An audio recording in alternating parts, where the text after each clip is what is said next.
Hey people, welcome to the Run Testers, and we've got a carbon race shoe face-off for you. In this video we are putting the new Puma Fast R3 up against the Adidas Adios Pro 4. Both Nick and I have been logging the miles to test these shoes, including marathon race tests, and we're here to hopefully help you work out which of these shoes might pack a bigger or better punch to help you hit your racing goals. So let's get into it in our Puma Fast-R Nitro Elite 3 versus Adidas Adios Pro 4 review.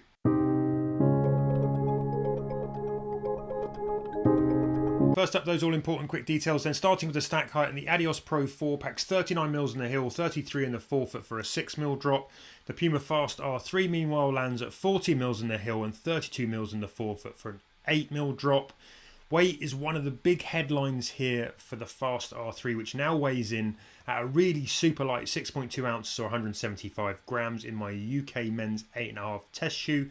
Meanwhile, the Adios Pro 4 comes in at 202 grams or 7.1 ounces in a UK men's 8.5 as well. On price, you're going to pay $250 or £220 for the Adios Pro 4. The Puma comes in at a notable premium in the US, launching at $300. The price difference, though, isn't as wild in the UK. It comes in at £230.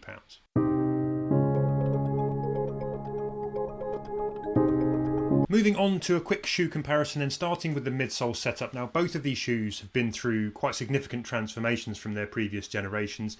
The Puma Fast R3 sticks with the decoupled midsole that we saw in the Fast R2. That's using Puma's supercritical Nitro Elite foam. In the middle of that, you've got a restructured, reshaped carbon power plate. That's got 7 layers of carbon laid down based on sort of computer design to provide sort of maximum benefit. That also keeps the lip out front here that's familiar from these shoes. That's there to provide a bit of extra leverage on that final point of toe off. And you've still got a sweeping heel cutaway. Now Puma, as I said, used some clever computer modelling and virtual prototyping to shave off any foam that wasn't doing a job in this shoe. And this is the result, which looks quite mad, but all the foam is basically doing a job. Moving to the Adios Pro 4, and the midsole uses a new formula foam. This new Light Strike Pro is tuned to provide a little extra softness than you got from the Pro 3.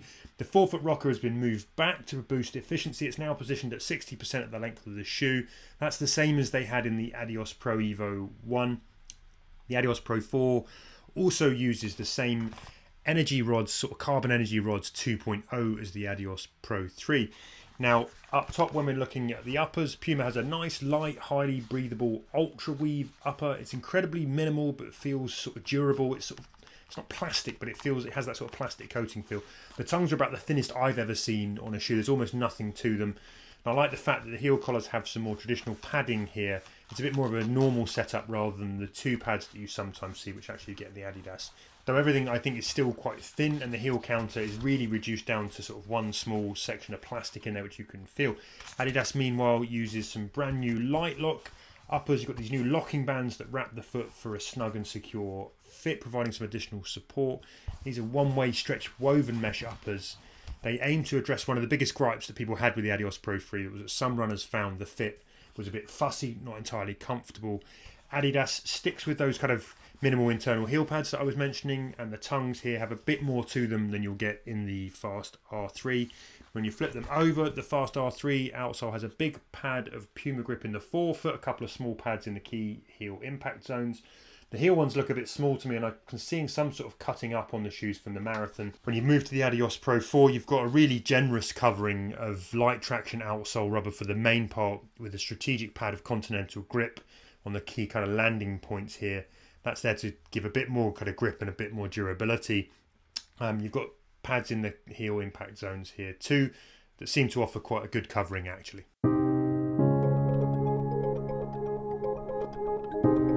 Fit then, and in testing I ran in my regular Adidas and Puma shoe sizes, which are UK 8.5, that is a US 9 in Adidas but a US 9.5 in the Puma. On the whole, I found the Adios Pro 4 fit much improved over the Pro 3, but it still has some problems for me. The improved stitched in tongues I think really help, and the modified lace eyelets that you've got removes any pinching or rubbing that I had from those earlier Pro 3s around the toe knuckles. That is better for me. But generally I found the heel hold reliable and the midfoot lockdown was secure. However, the big deal for me was I had issues with the length of this shoe in the toe box, notably. It sort of really narrows quite sort of severely and perhaps comes up probably a quarter of a size too short for me. I noticed this deep into my marathon test. It was fine on shorter runs, but on those longer runs, my toenails caught the end of the shoe and ended up with some of the worst bruised toenails that I've had from a shoe for a while. So that is one thing to note. If you're sizing the Adidas, you're probably going to look at having to go half a size up at least. Moving over to the Puma, I was initially a bit concerned about the width. The uppers are quite narrow, but I actually find they work quite well. They sort of nice race hugging, snug, but still flexible fit. Enough to move with the foot. I get enough length in the toe box too. And I came out of the marathon test that I did with my feet 100% intact from this shoe. The heel hold and the midfoot security was spot on for me. No troublesome slipping or rubbing. Now I've got quite wide feet and you can see I get a bit of spilling over on the side. Some people may want a bit more width than that, but I like the tighter race fit with that flexible edge. There's also a decent amount of room at the end of the toe box. Maybe some people would say too much, but I like that and I would recommend going true to size in these shoes. I think if I went any smaller, everything else would be far too snug. When it comes to fit of the two shoes, there are certainly some quirks to look out for with both of these, I would say. I've got a UK 9 in both. With the Puma, that's a US 10. With Adidas, it's a US 9.5. And the Adidas is certainly the shoe that fits closer in terms of length. I do think it's worth going half size up if you're looking at UK sizing with the Adidas. And I do use a US 9.5 with lots of brands, and I nearly always have enough room because I am kind of in between sizes, and generally a US 9.5 or a 10 works for me. But with the Adidas, even though it looks like actually a reasonable amount of room at the front of the shoe, it does seem to catch the toenails a little bit, the way they're designed the front of the shoe. And I do think it's something that many runners have noticed. So I think even if you're not looking at UK sizing, I'd be a little bit wary of the fit of the Adios Pro 4, just making sure you definitely have enough room in the front of it to avoid any issues over longer events. But overall, it is a pretty comfortable fit around the back of the shoe, no concerns there. Then with the Puma, I think it comes up a little bit long. So this shoe, I would have probably gone half a size down, I think, for the best possible fit in terms of the amount of room I have at the toes. Like, it hasn't really been a problem. I've raced in the shoe, I've enjoyed the fit of the shoe, but it's quite a long torpedo-like fit. So it's a bit narrow around the midfoot, and like I say, I think it does come up a little bit long. So especially if you're looking at UK sizes, I would go half size up in the Adidas and probably half size down in the Puma. And in general, I think if you're on the fence between sizes, I look at that as your guideline. So if you are in between two sizes, I'd get the smaller one in the Puma and the larger one in the Adidas.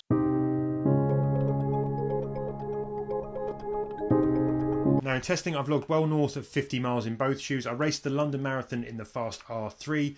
While I haven't raced an official marathon in the Adidas Adios Pro 4, I have done a solo marathon test around the streets of London. I've also done plenty of short fast training. I've done some miles at slower paces in both shoes to see how accommodating they both are when you're not running, maybe in your best form, you're a bit ragged, a bit tired, all that kind of stuff. I also did a running economy test at the Puma HQ in Herzog in Germany. That test revealed that I was 2.23% less efficient in the Adios Pro 4. I also did a side-by-side mile with one shoe on each foot to tease out the differences between these two shoes. And here's what I found. So I've just had a side-by-side mile. I've got the Adios Pro 4 on the right foot. I've got the Puma Fast R3 on the left foot. One of the big differences when you go side-by-side like this is that you feel the Adios Pro 4 obviously has a bigger stack of foam underneath. It feels like there's lots more cushion that runs from heel right through into the forefoot. The Puma Fast R3 feels a lot more sparse. I really notice the Adios Pro 4 kind of sort of controls me a little, sort of rolls me out a little bit to the right. I've always said that. And I'm having to sort of punch it in the right spot to get the most out of it. And I almost have to control the shoe a bit. It's a little bit wild for me. I don't find it quite as natural. With the Puma Fast R, it's not a hugely natural shoe either. You also have to concentrate quite a lot on your foot placement. Once you learn how to run in the Puma Fast R, I think it kind of guides you more in a sort of straight line through. You feel the kind of that long kind of extension of the plate really pick up and sort of guide you spring-like into push-off.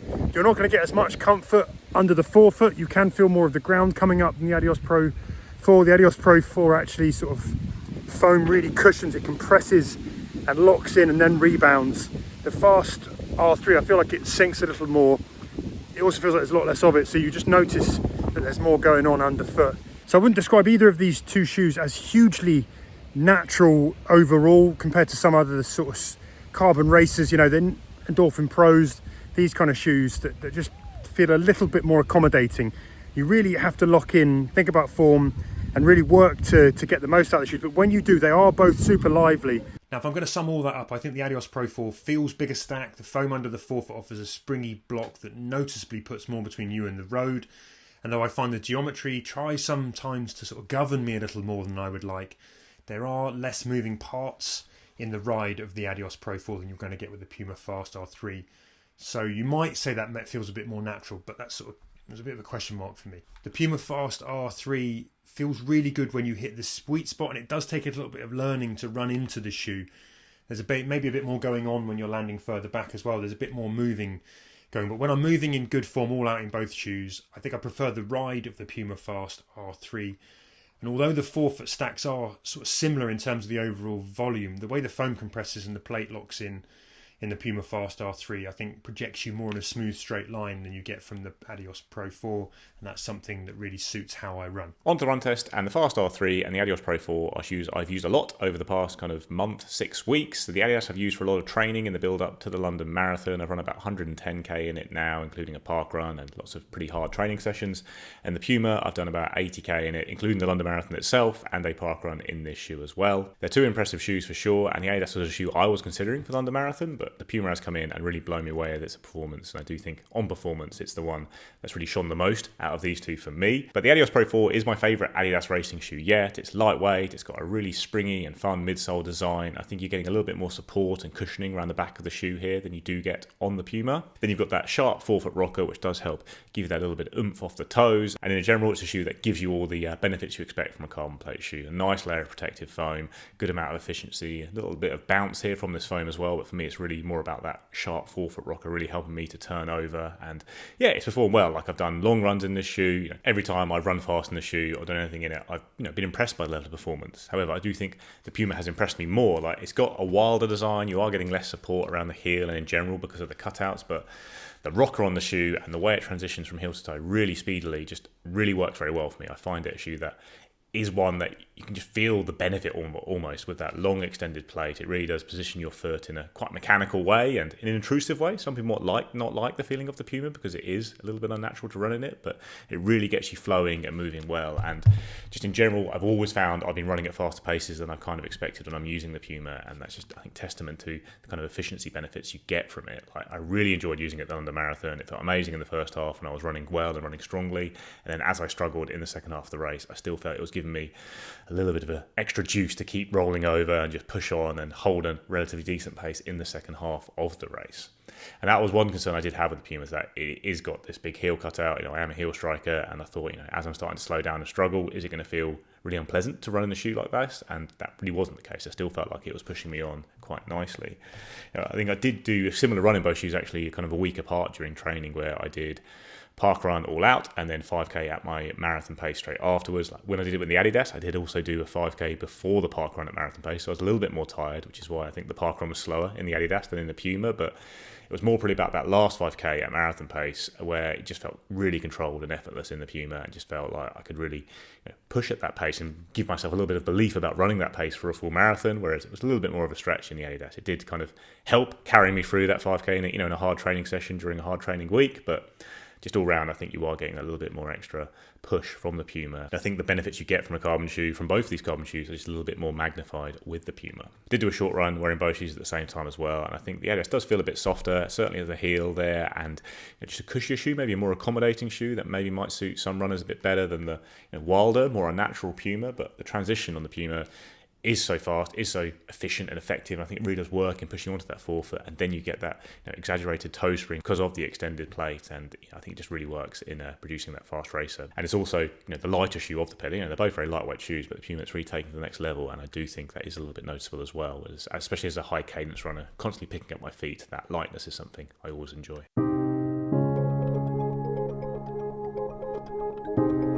Verdict then, these are both excellent race day shoes that you can lace up to race and push the pace, I think, over almost any distance. They're both light and punchy, though the Fast R3, I think, takes that light minimal feel to a new level. Both offer propulsion and efficiency. Both are right up there with the best carbon race shoes for chasing fast times. On race day, I don't think you can really go wrong with either. Happily, these will run over the half marathon and definitely up to the marathon.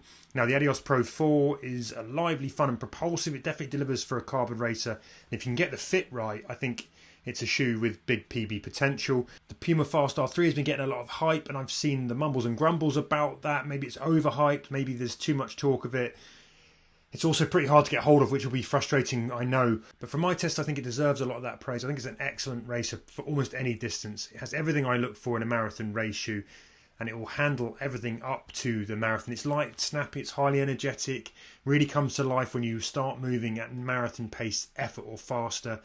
Now, lab tested efficiency obviously means nothing if the shoes don't feel right when you're out battering the asphalt. In the real world, the big question I had even before I laced up the Puma Fast R3 was exactly would it be able to carry that performance over in race conditions, and it definitely did for me during the London Marathon.